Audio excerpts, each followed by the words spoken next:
An attentive listening system with Android Echo, comparison of autonomous and WOZ interactions.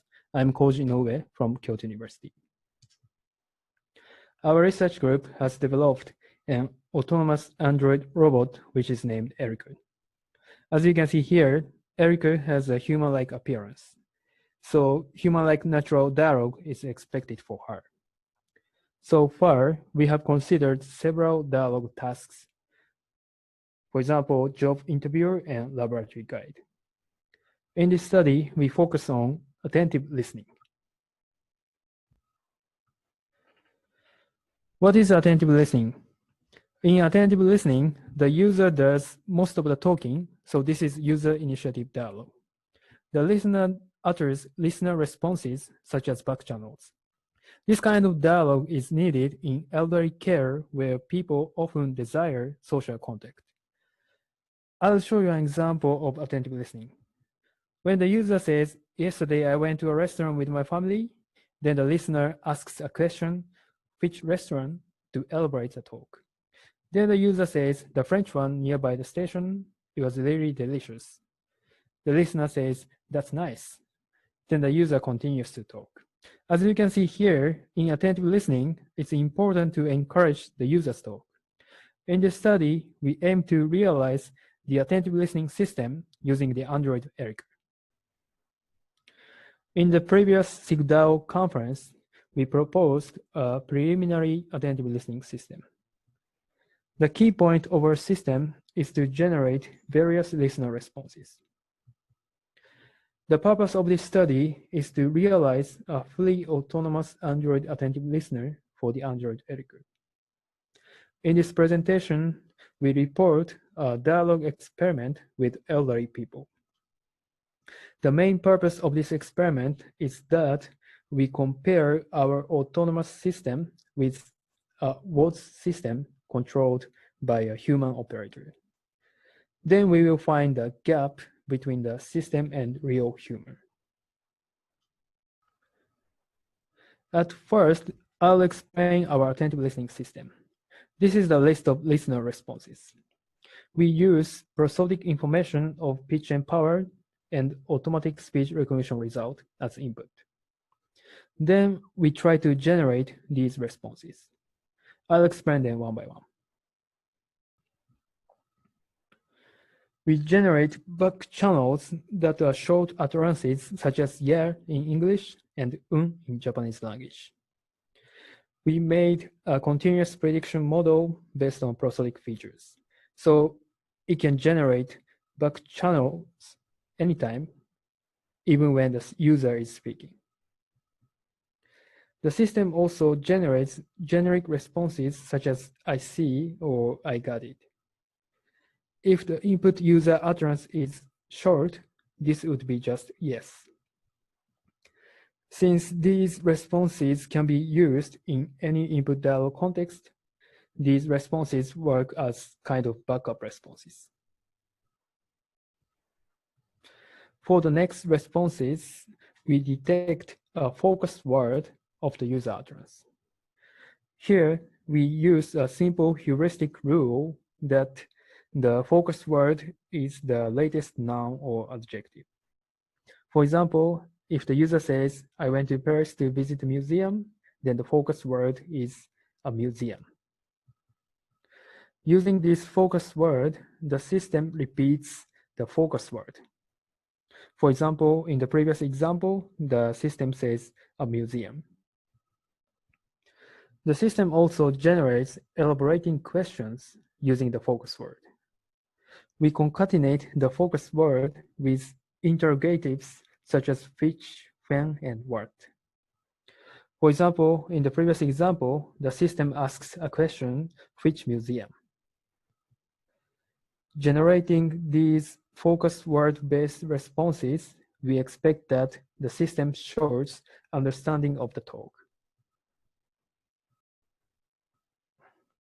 The system also does the sentiment analysis of the user utterance. We use a sentiment word dictionary to recognize the sentiment as positive, negative, or neutral.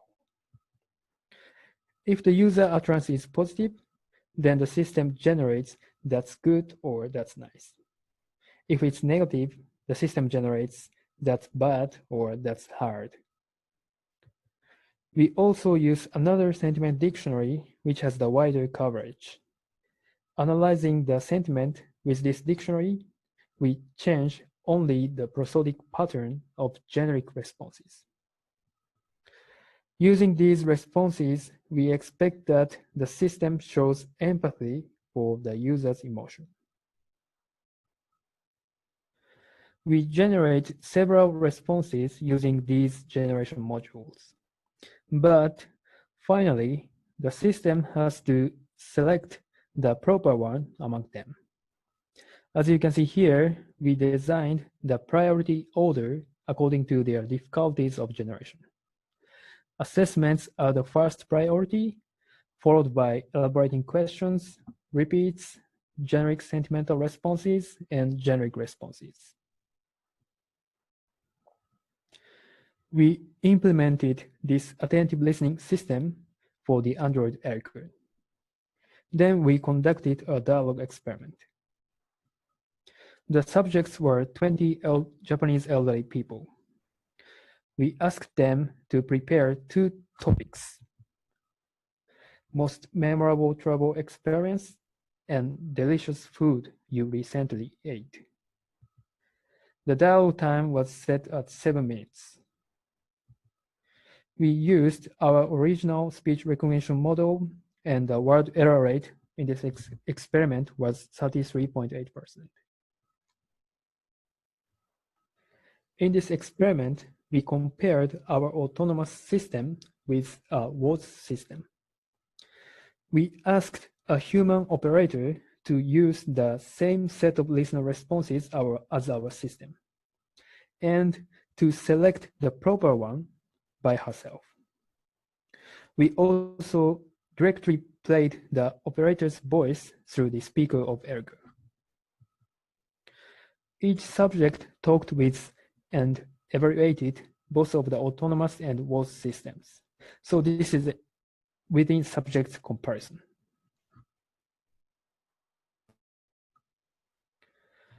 I'll show you a video from this experiment. This is the WOZ system. 子供も大人もみんな好きやから、たくさん食べて、それがすごい楽しみなんです。素敵ですね。はい。ちらし寿司もあるんですけどね。This is the autonomous system. アメリカのニューヨーク行った時も、食事の値段がすごく安いんです。どんな食事ですか？朝はコーヒーとアップルデニッシュ。今よう思い出したわ。Here, I report the 2 kinds of evaluations. The first one is a manual evaluation of autonomous system. We manually evaluated each system utterance by ourselves. Here, we made 3 metrics. I report one by one. The first metric is no error. This metric measures, is it linguistically correct? Concretely, we checked, was the repeated focus word actually uttered by the subject? As a result, most of the system utterances were no error. The second metric is reaction. We checked, did the subject show a positive reaction after the system utterance, such as, oh yes. As a result, over than 80% of the system utterances elicited the positive reactions of the user. The third metric is appropriate. We checked, is it appropriate as an effective listener response? So this metric is the most strict one. As a result, about 60% of the system utterances were acknowledged as effective listener responses. The next evaluation is subjective evaluation on each system. We compare the autonomous and WOZ systems by this evaluation. We used 19 question items in 7-point scale. Here, we show only 5 questions, so please check our paper for the result of all the questions. At first, even in the autonomous system, the evaluation scores were over than 5 in the 7-point scale, which is good result. When we compare the autonomous system and the WOZ system, on question 11 and question 12, there was no significant differences. Question 11 is the robot listen to the talk with focus. Question 12 is the robot listen to the talk actively. These questions are about the basic attentive listening skills. On the other hand, on questions 13, 14, and 15, we observed the significant differences between the autonomous system and the WOZ system. These questions about understanding of the talk, showing interest and empathy. These are more sophisticated attentive listening skills and require deeper understanding. So we can say that our system achieves basic attentive listening skills, but as we can see here, there is a gap between human and system for more sophisticated skills. This is left for future work. This is summary of this talk. In this presentation, we explained our attentive listening system for autonomous Android Ergo. And we also reported the dialogue experiment with 20 elderly people. Thanks for watching this video.